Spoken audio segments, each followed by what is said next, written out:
ಎಲ್ಲರಿಗೂ ನಮಸ್ಕಾರ. ನಾನು ಶಂಕರ್ ಭಟ್. ನನ್ನ ಹೊಸ ಯೂಟ್ಯೂಬ್ ಚಾನಲ್ ಹೋರಾಟದ ಅಮೃತ.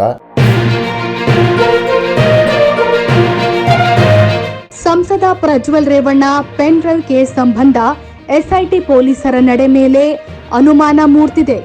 ಎಫ್ಐಆರ್ನಲ್ಲಿ ಉಲ್ಲೇಖಿಸಿದ್ದ 5 ಪ್ರಮುಖ ಆರೋಪಿಗಳನ್ನ ಎಸ್ಐಟಿ ಬಂಧಿಸಿಲ್ಲ.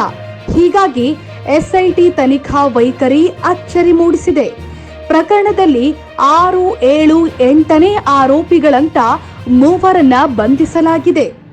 ಪ್ರೀತಮ್ ಗೌಡ ಆಪ್ತ ಲಿಖಿತ್ ಗೌಡ, ಕಚೇರಿ ಸಹಾಯಕ ಚೇತನ್ ಹಾಗೂ ವಕೀಲ ದೇವರಾಜೇಗೌಡನನ್ನ ಬಂಧಿಸಲಾಗಿದೆ.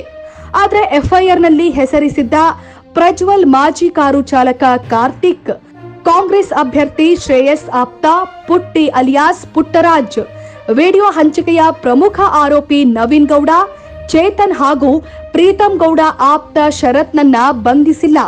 ಮೇ 8ರಂದೇ ಪುಟ್ಟರಾಜ್, ನವೀನ್, ಚೇತನ್, ಕಾರ್ತಿಕ್ ನಿರೀಕ್ಷಣಾ ಜಾಮೀನು ಅರ್ಜಿ ವಜಾ ಆಗಿದೆ. ಜಿಲ್ಲಾ ನ್ಯಾಯಾಲಯದಲ್ಲಿ ಕೇಸ್ ವಜಾ ಹಿನ್ನೆಲೆಯಲ್ಲಿ ಆರೋಪಿತರು ಹೈಕೋರ್ಟ್ ಮೊರೆ ಹೋಗಿದ್ದಾರೆ.